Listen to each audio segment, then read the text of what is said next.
आइए, गुरु परंपरा योग संस्थान में आप सभी लोगों का स्वागत है।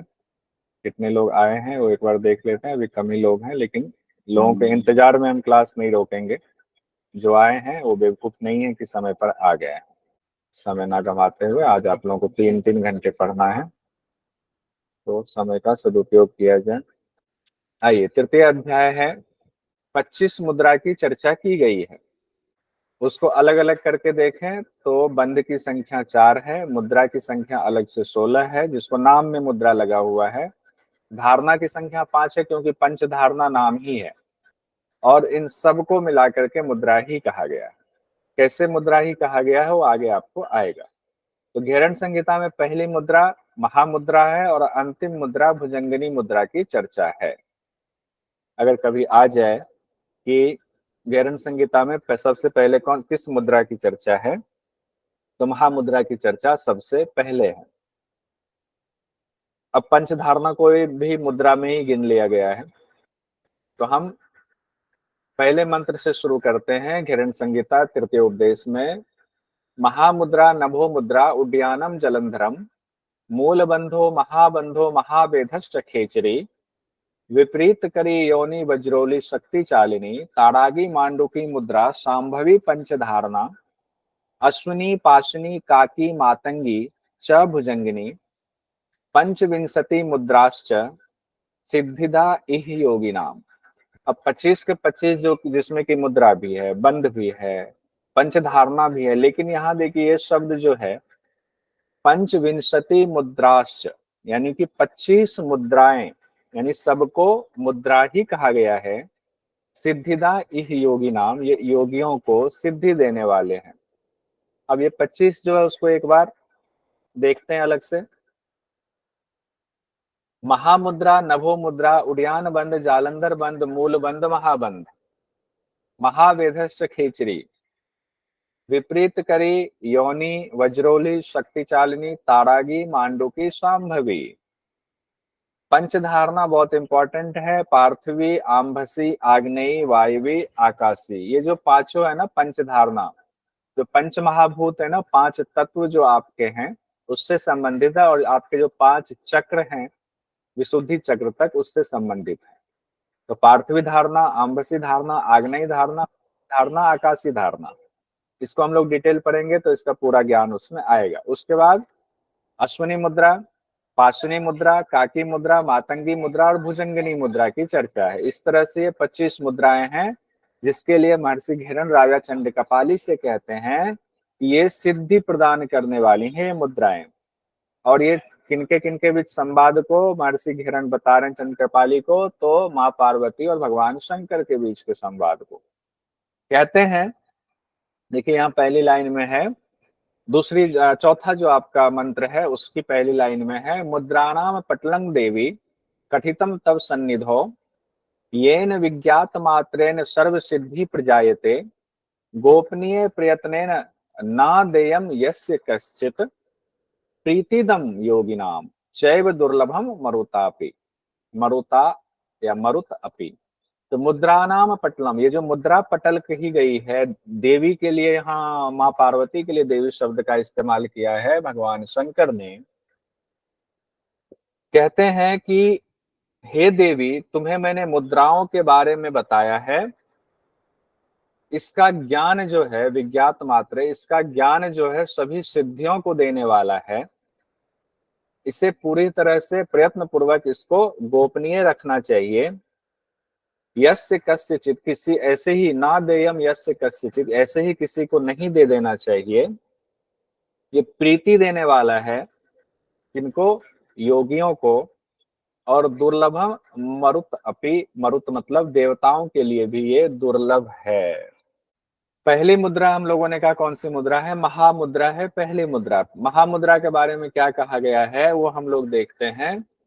कहते हैं पायु मूलम वाम गुल्फे संपीड्य दृढ़ यत्नतः। पायु मूलम वाम गुल्फे, पायु मूल मतलब क्या हुआ, पायु और उपस्थ, दो चीज हम लोगों ने पढ़ा था, पायु और उपस्थ। तो पायु गुदा द्वार को कहा जाता है, मूल मतलब गुदा के मूल को कहा गया। वाम गुल्फे बायां एड़ी कहा गया। संपीड्य दृढ़ यत्नतः, यानी कि बाएं एड़ी से आप गुदाद्वार के पास पायु मूल के पास लगाएंगे बाएं एड़ी को। याम्य पादम प्रसार्यार्थ, याम्य पाद मतलब दाहिना पांव जो है, बाएं पांव को तो मोड़ करके आपने लगा लिया, और दूसरा पांव यानी दाहिने पांव को प्रसारित मतलब सामने खोल देंगे, प्रसारित कर देंगे। करे धृत पाद अंगुली, उसके बाद कर मतलब हाथ, धृत पाद अंगुली, पकड़ लेंगे पांव की उंगलियों को। कंठ संकोचनम कृत्वा, जालंधर बंद लगाएंगे। भ्रुवो मध्यम निरीक्षित, भू मध्य में ध्यान लगाएंगे।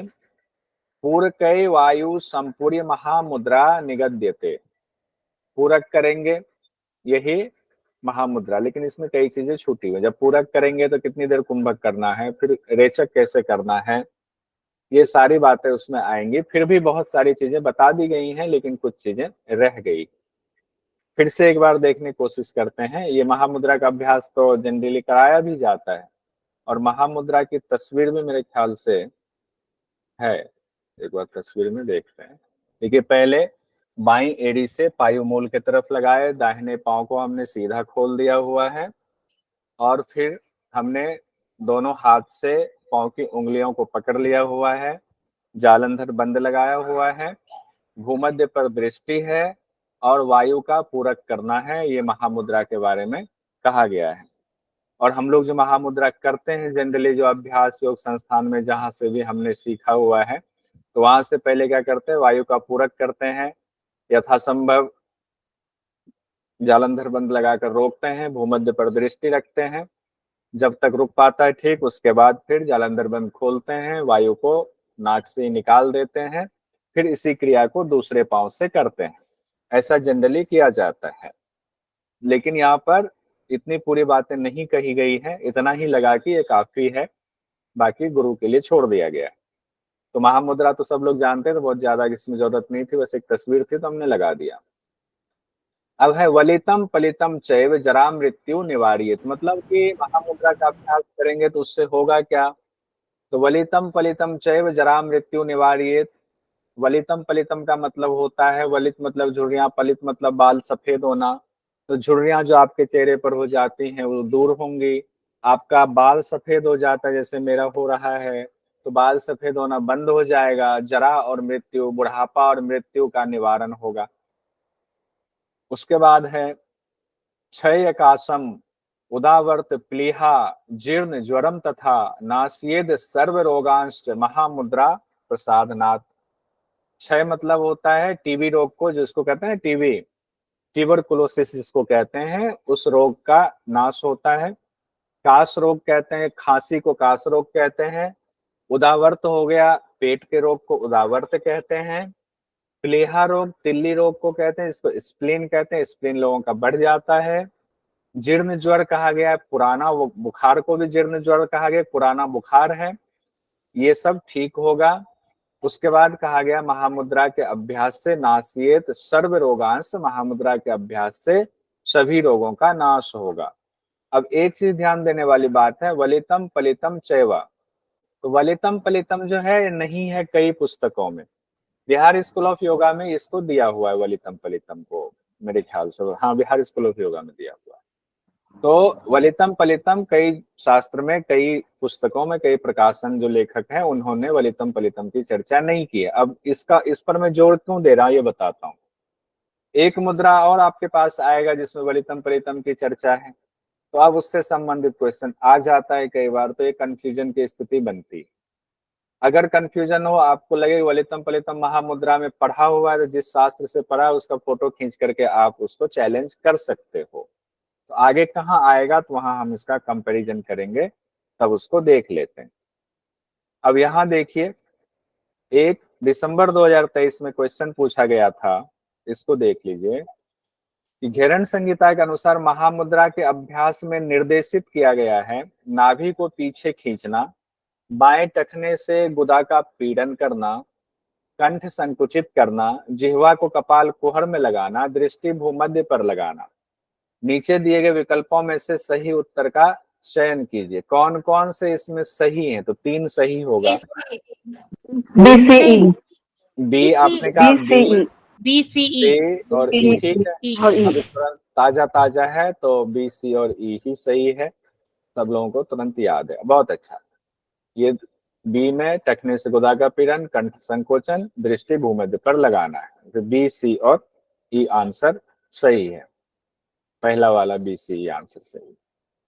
अब आते हैं हम लोग दूसरी मुद्रा पर आते हैं। क्वेश्चन भी आपने देख लिया किस तरह से पूछा जाता है और कितना आसान क्वेश्चन पूछा जाता है। सर ये पीड़न का मतलब क्या है? दबाना, पीड़न मतलब दबाना होता है, पीड़न करना, ठीक है। तो यत्र तत्र स्थितो योगी सर्वे कार्येषु सर्वदा ऊर्ध्वजिह्वः स्थिरो भूत्वा धारयेत पवनम सदा नमो मुद्रा भवेत ऐसा। सविता जी बंद कीजिए। योगिनाम योग नाशिनी, नभो मुद्रा भवेत ऐसा योगिनाम रोग नाशिनी, मतलब कभी भी किसी भी समय यत्र तत्र जहां कहीं भी आप स्थित हैं, यत्र तत्र जहां कहीं भी आप स्थित हैं, यत्र यत्र स्थित तो इसलिए नहीं होगा, वो मिसप्रिंट हो जाता है, उसमें कोई बड़ा ऐसा लॉजिक नहीं है कि ये लेखक गलत करेंगे वो लेखक गलत करेंगे, वो उसको टाइपो आप कह सकते हो। यत्र तत्र स्थित हो योगी, कहीं भी स्थित हो योगी, सर्व कार्येषु सदा, कोई भी कार्य कर रहा हो, कहीं हो कोई भी कार्य कर रहा हो, हर स्थिति में सर्वदा ऊर्ध्व जिह्वा, ऊर्ध्व मतलब ऊपर उठाना, जिह्वा मतलब जिह्वा को ऊपर उठाना है, स्थिरो भूत्वा और आपको जो है स्थिर रहना है जिह्वा को ऊपर उठा करके, धारियेत पवनम, पवन को भी धारण करना है, यही नभो मुद्रा है।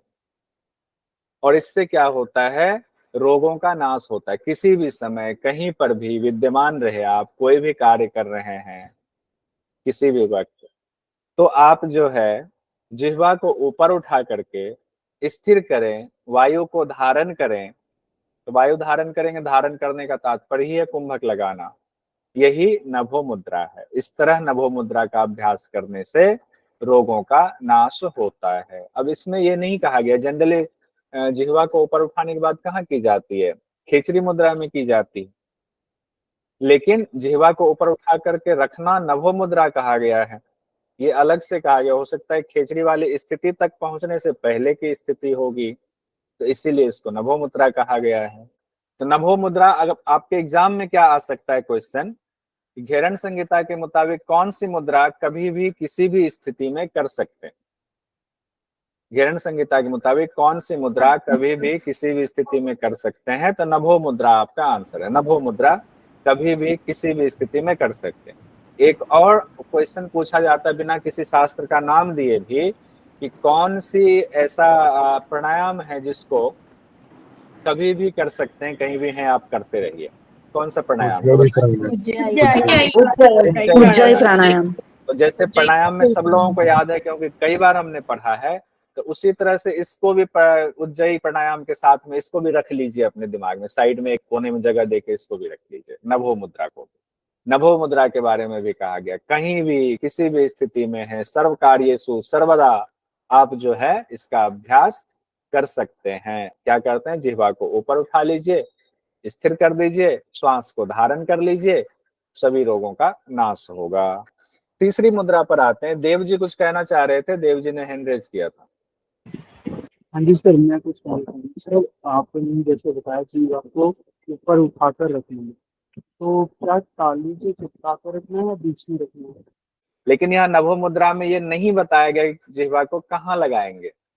अब जब नहीं बताएगा तो गुरु बताएंगे, और मैं गुरु हूं नहीं, मैं शिक्षक हूं। तो शिक्षक जो है उनकी अपनी सीमा होती है, शिक्षक को अपनी सीमा में रहना चाहिए। मैं अपनी सीमा में रहना जानता हूँ, हालांकि मैंने गुरु दीक्षा ली हुई है, तो गुरुजी ने जो बताया वो चीज हम आपको नहीं बता सकते हैं, तो उसके लिए माफी। आगे बढ़ते हैं, लेकिन परीक्षा की दृष्टि से जितना पूछेंगे वो सब बता दो। उद्यान बंद पर आते हैं। उद्यान बंद तीसरा बंद हमारा है घेरन संहिता में, उदरे पश्चिमम तानम नाभे ऊर्ध्वम चुकार्येत उद्यानम कुरुते यस्माद विश्रांतम महाखगः उद्यानम त्वसो बंधो मृत्यु मातंग केसरी। अब इसमें मृत्यु मातंग केसरी को भी लाल किया हुआ है, तो ये भी इंपॉर्टेंट है।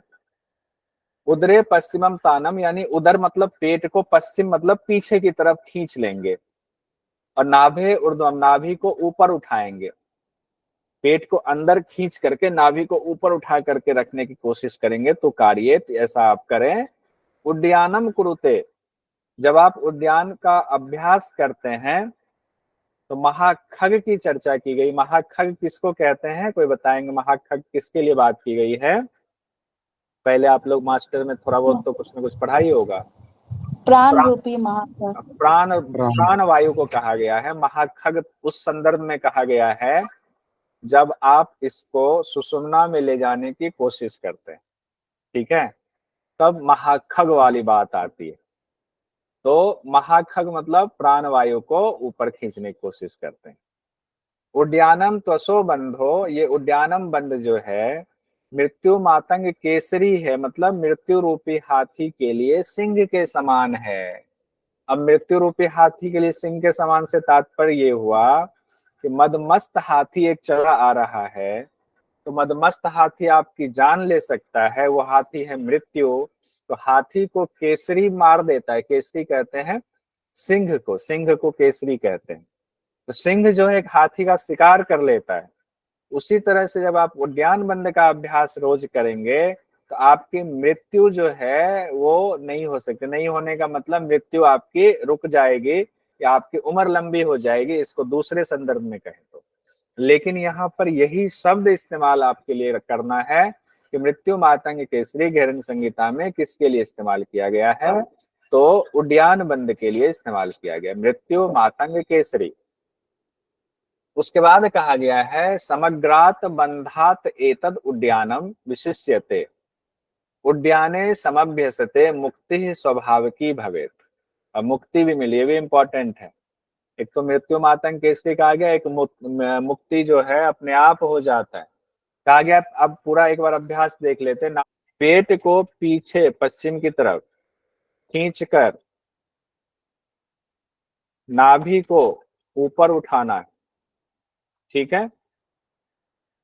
इसको जब हम अभ्यास करते हैं तो महाखग जो है वो ऊर्ध्वगामी होता है। तो ऊर्ध्वगामी का क्या तात्पर्य होगा, ऊर्ध्वगामी कहाँ होगा, तो वो होता है ऊपर की सुषुम्ना की तरफ। ऊपर मतलब ऊर्ध्वगामी मतलब ऊपर हुआ, लेकिन कहाँ ऊपर, सुषुम्ना की तरफ ऊपर होगा, ठीक है, तब ये ऊर्ध्वगामी की बात तब होगी। उसके बाद कहा गया है कि अभ्यास मृत्यु रूपी हाथी के लिए सिंह के समान है। उसके बाद आपसे कहा गया है सभी बंदों में उद्यान बंद विशिष्ट है। सभी बंदों में, समग्राद वाला पढ़ा था ना हम लोग, समग्राद बंधात एतत् उद्यानम, सभी बंदों में उद्यान बंद क्या है, विशिष्ट है। तो ये भी हो सकता है एग्जाम में आ जाए, सभी बंदों में किसको विशिष्ट कहा गया है, तो उद्यान बंद को सभी बंधों में विशिष्ट कहा गया है। और इसके लाभ क्या है, इससे सहज ही मोक्ष मिल जाता है। एक लाभ तो मृत्यु रूपी हाथी के लिए सिंह के समान है, जिसको भी कहा गया मृत्यु मातंग केसरी। और दूसरा अभ्यास है सहज ही मोक्ष मिल जाता है, मुक्ति स्वाभाविकी। चौथे बंद पर आते हैं। देखिए चिंता मत कीजिएगा, जिनको लगे कि थोड़ा जल्दी जा रहे हैं पढ़ रहे हैं, तो जैसे हम लोगों ने आसन को पढ़ा, एक एक चीज को पढ़ा, हम लोगों ने अभ्यास को फिर दोहराया, आपसे पूछा, उसी तरीके से हम लोग मुद्रा बंद प्रकरण को भी करेंगे और उसी तरीके से इंपॉर्टेंट पॉइंट निकाल करके एक दिन पूरी क्लास उस पर होगी। चौथे अभ्यास में आते हैं, चूंकि ये सब ऐसे बंद हैं कि कई बंद तो आप करते ही हो, उद्यान बंद भी करते हो, जालंधर बंद भी करते हो। बस जानना यह है कि हठ प्रदीपिका में क्या कहा गया है, जालंधर और घेरन संहिता में क्या कहा गया, बाकी ग्रंथों में क्या कहा गया। जालंधर बंद है चौथे नंबर पर, और जालंधर बंद हम लोग कल बहुत डिस्कस कर चुके थे, जिसमें गर्दन को झुकाना है। तो कहा गया है कंठ संकोचनम कृत्वा चिबुकम हृदय न्यसेत, कंठ का संकोचन करेंगे, चिबुक को हृदय पर लगाएंगे, जालंधरे कृते बंधे षोडश आधार बंधनम। अब देखिए ये एग्जाम के लिए पॉइंट ऑफ व्यू से ये लाइन बहुत जरूरी है। जालंधरे कृते बंधे षोडश आधार बंधनम, जब आप जालंधर बंध करते हैं तो आपके 16 आधार का बंधन होता है। तो आपसे पूछ दिया जाएगा कि षोडश आधार का बंधन किससे होता है, तो जालंधर बंध से होता है। उसके बाद आता है जालंधर महामुद्रा, मृत्योश्च क्षय कारिणी। अब देखिए जालंधर बंध महामुद्रा की बात करें, जालंधर महामुद्रा मृत्युश्च क्षय कारिणी, सिद्धो जालंधरो बंधो योगिनाम सिद्धिदायक, षणमास अभ्यसेदो ही स सिद्धो नात्र संशय। 6 महीने का अगर आप अभ्यास करते हैं तो आपका जालंधर बंध सिद्ध होगा, सिद्धि देने वाला होगा, मृत्यु का भी क्षय करने वाला होगा, नात्र संशय है, इसमें कोई संशय नहीं है। लेकिन 6 महीने का अभ्यास करना पड़ेगा। एक बार पूरा देखते हैं। कंठ का संकोचन करना है, चिबुक को हृदय प्रदेश से लगाना है। होगा क्या इससे? 16 आधार का बंधन होता है, मृत्यु को भी जीत लेता है। जालंधर बंध सिद्ध होने पर योगियों को सिद्धि मिलती है। समय बताया गया 6 महीने के अभ्यास से आपको सिद्धि मिलती है। ये बहुत इंपॉर्टेंट है, पूछा जाता है कितने दिन में आपको सिद्धि मिलेगी तब इसका फायदा होगा। 16 आधार बताया गया है, 6 महीने में सिद्धि बात है। हालांकि घेरन संहिता में नाम नहीं दिया गया है, तो जब घेरन संहिता में नाम नहीं दिया गया, किसी और ग्रंथ का आपको सहारा लेना पड़ता है कई बार। शरीर में 16 ऐसे एनर्जी पॉइंट कहा गया व्याख्याकारों ने, ऐसे 16 आधार हैं जो एनर्जी पॉइंट हैं।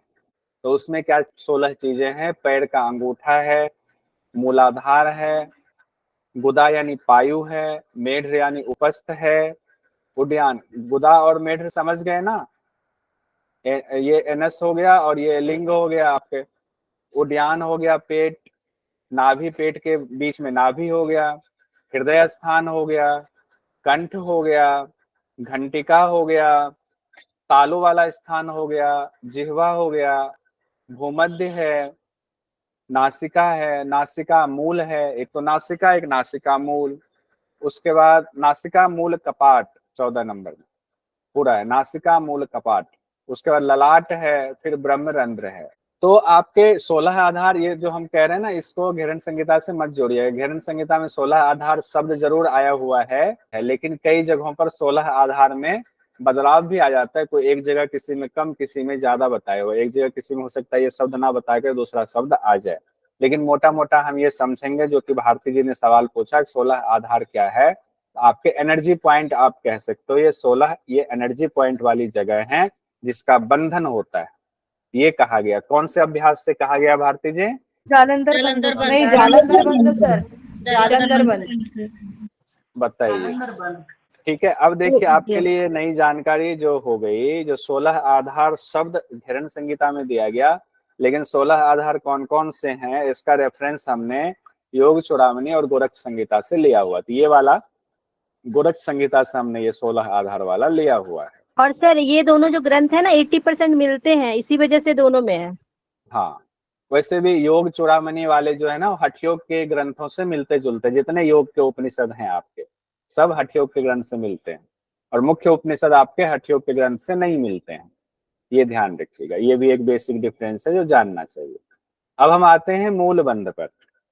मूल बंध में क्या कहा गया? 5वां अभ्यास हमारा है घेरन संहिता में। पार्ष्णिना वाम पादस्य योनिम आकुंचियेत ततः नाभि ग्रंथि मेरुदंडे सुधि संपीड्य यत्नतः मेढ्रम दक्षिण गुल्फेन दृढ़ बंधम समाचरेत जरा विनाशनी मुद्रा मूल बंधो निगद्यते संसार सागरम कर्तुम अभिलषितम यह पुमान सुगुप्तो विरलो भूत्वा मुद्रा मेताम समभ्यसेत अभ्यासाद बंधस्यास्य मरुत सिद्धि भवे ध्रुवम साधयेत यत्नतः मौनी तु विजय तालसः। अब ऊपर आ गया आपका कि 16 आधार का बंधन, और इसमें जो एक इंपॉर्टेंट शब्द आया वो मरुत सिद्धि। तो मूल बंध से मरुत सिद्धि, जालंधर बंध से आपका षोडश आधार का बंधन, जालंधर बंध से षोडश आधार का बंधन, और मूल बंध से मरुत सिद्धि, इससे संबंधित क्वेश्चन अलग से आता है। अब इसका पूरा अभ्यास का देख लेते हैं। बाई एड़ी से योनि स्थान को दबाएंगे, फिर नाभि ग्रंथि को मेरुदंड से लगाएंगे, यानी पेट को अंदर खींचेंगे, और एड़ी से तो दबा ही रहे योनि स्थान को।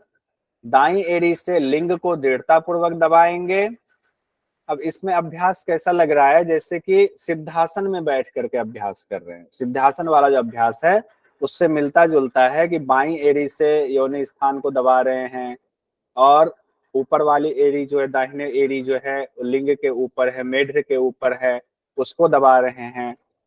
तो ये अभ्यास किससे मिलता जुलता होगा यहाँ पर बताना जरूरी है। नाम नहीं दिया गया सिद्धासन का, लेकिन अभ्यास सिद्धासन वाला है।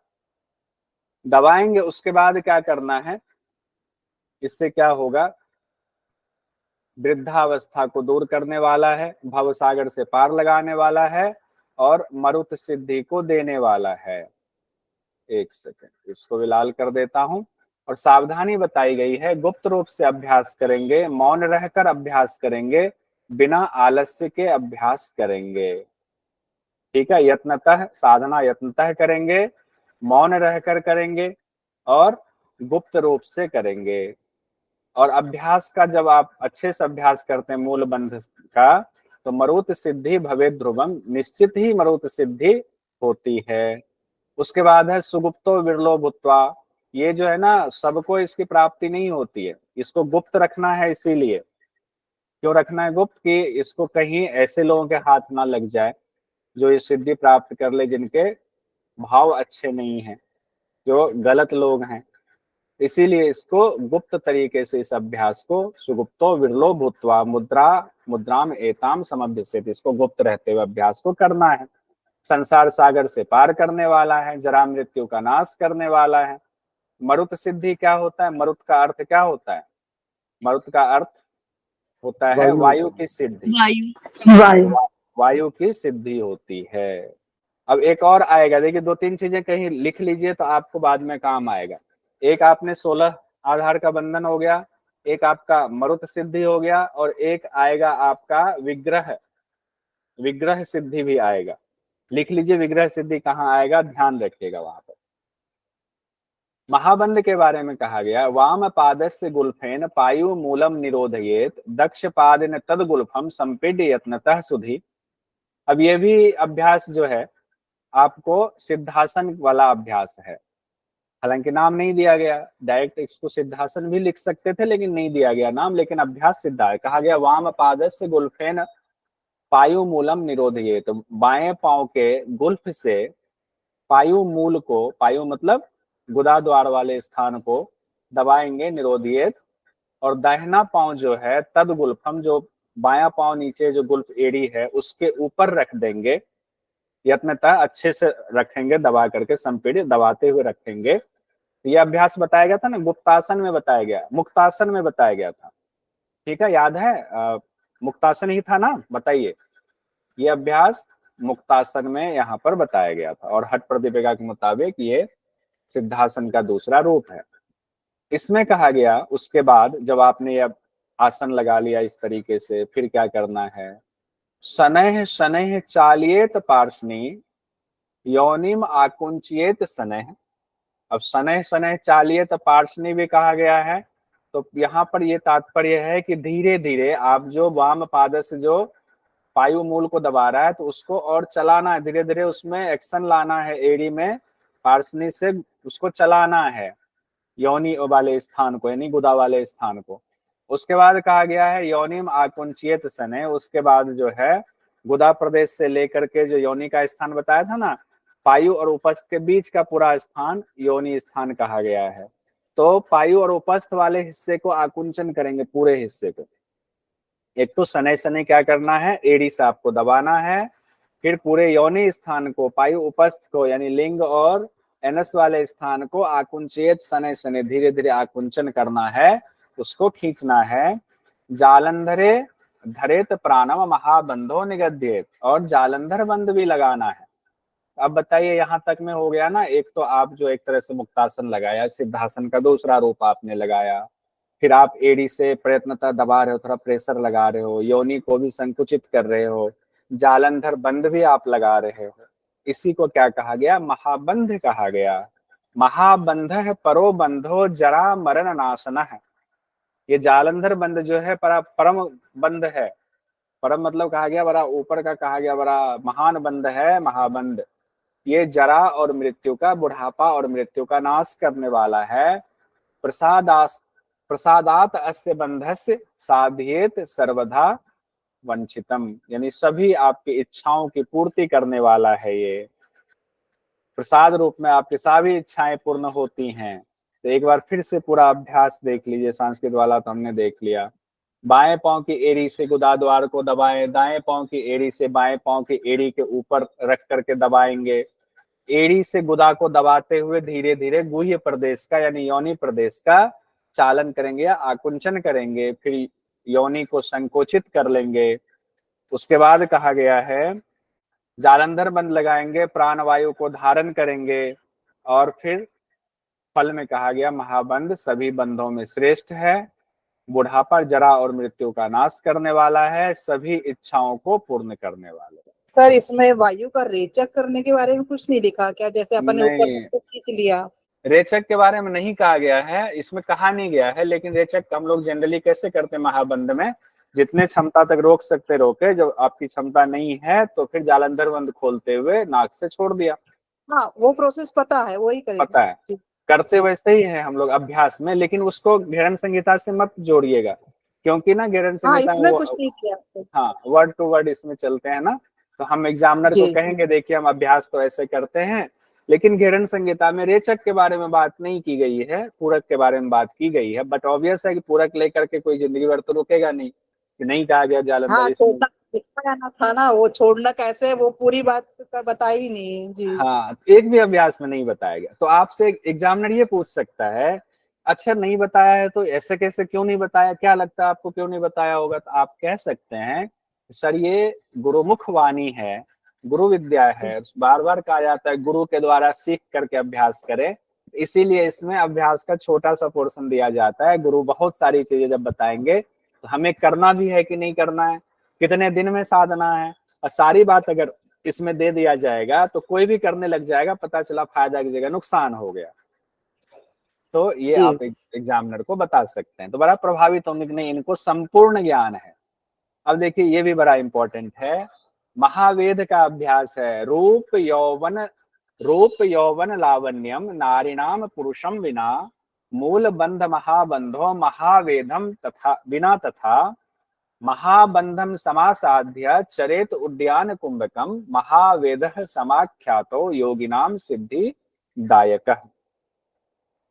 अब इसमें क्या कहा गया, रूप यौवन और लावण्य, नारी का जो ये गहना है रूप यौवन और लावण्य, ये गहना पुरुष के बिना बेकार होता है। तो एक नारी का गहना रूप यौवन और लावण्य पुरुष के लिए है, और पुरुष नहीं है तो वो कहते हैं क्यों, इसीलिए अपने यहाँ है ना कि जो माताएं बहनें जो है जो विधवा हो जाती हैं वो फिर साज श्रृंगार से दूर हो जाती हैं जनरली, तो कहते हैं जब हमारे पुरुष ही नहीं है तो किन के लिए हम जो है रूप यौवन लावण्य किन के लिए होगा, उनके अंदर ये भाव होता है। यहाँ पर महावेद मुद्रा के बारे में कहा गया है कि रूप यौवन लावण्य जैसे नारी का गहना है लेकिन पुरुष के बिना उसका कोई अर्थ नहीं है, उसी तरीके से मूल बंध महाबंध का अभ्यास बेकार है जब तक महावेद का अभ्यास नहीं किया जाए। तो महावेद को पुरुष कह दिया गया, मूल बंध महाबंध को नारी से तुलना की कर दी गई, यानी कि तीनों बंधों का मेल होगा तब आपको फायदा होगा। अब यही चीज हठ प्रदीपिका में भी कही गई है, लेकिन वहां बंध अलग है, उसकी चर्चा नीचे करेंगे, पहले इसका अर्थ अच्छे से देख लेते हैं। उसके बाद कहते हैं महाबंधम समासाध्य चरेत उद्यानम कुंभकम महावेद समाख्यातो योगिनाम सिद्धिदायकम। और आगे देखिए क्या कहा गया, फिर एक साथ देख लेंगे।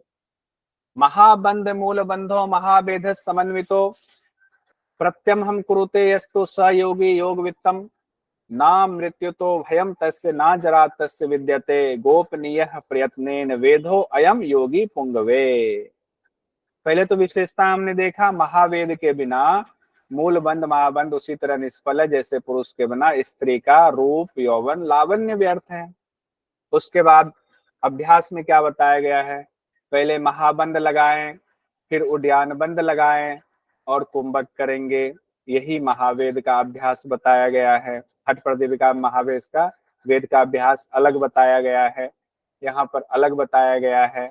वहां पर है कि आपको अपने जो हिप्स वाला हिस्सा है उसको जमीन पर पटकने की बात है। यहाँ पर घेरन संहिता में ऐसा नहीं कहा गया। घेरन संहिता में क्या कहा, महाबंद लगाइए, उद्यान बंद कीजिए, कुंभक कर लीजिए उद्यान बंद करते हुए, यही महाबंद का महावेद का अभ्यास है।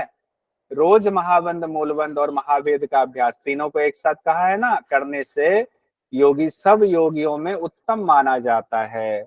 उन्हें वृद्धावस्था नहीं घेरती है, ना मृत्यु का भय होता है। योगी राजों को चाहिए कि वे इस विद्या को गुप्त ही रखें, कुछ छोटा तो नहीं है। गोपनीय प्रयत्नेन, ये हो गया, मृत्यु का भय नहीं होता है, जरा मतलब बुढ़ापे का भय नहीं होता है। महाबंध, मूलबंधो, महावेद समन्वितो, तीनों को एक साथ करेंगे वो योगी प्रत्यहम कुरुते यस्तु सयोगी योग वित्तम, योगियों के बीच में भी वो बड़ा जो है सम्माननीय होगा। अब आते हैं और नीचे, इसको हम लोगों ने अच्छे से समझ लिया। अब आते हैं एक से, हाँ, स्पेशल नोट में हमने लिखा हुआ है, हठ प्रदीपिका में महावेद के दौरान क्या कहा गया है। हठ घेरन संहिता में तो क्या कहा गया, महाबंध, महावेद के बिना मूलबंध और महाबंध का अभ्यास निष्फल है, ये दो अब कहा गया, मूलबंध महाबंध। हठ प्रदीपिका में क्या कहा गया है, महामुद्रा और महाबंध की बात की गई, महामुद्रा महाबंध, तो ये हमें याद रखना पड़ेगा। हठ प्रदीपिका में कहा गया है महामुद्रा महाबंध, महामुद्रा महाबंध। अब इसको कैसे भी निमोनिक लगा के आपको याद रखना, एक याद रखेंगे दूसरा रहेगा कि दूसरे में ये वाला नहीं है, दूसरा है।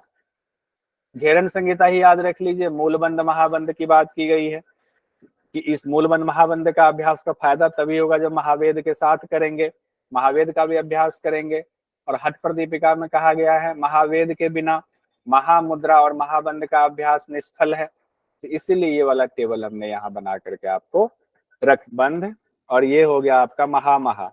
अब एक याद कर लेंगे तो दूसरा जो है याद रह जाएगा। अब कौन सा करेंगे वो आप चूज कर लीजिए सब लोग, कि हम बंद बंद कर लेंगे कि महा कर लेंगे।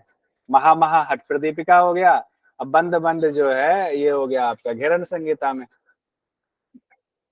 ठीक है, तो आज हम लोग 7 मुद्रा तक ही रखते हैं क्योंकि खेचड़ी लंबा है, फिर आएंगे तो ये लंबा खींच जाएगा, फिर पुंडलिक सर की क्लास भी है, तो कल हम लोग खेचड़ी मुद्रा कर लेंगे, आज महावेद तक रख लेते हैं।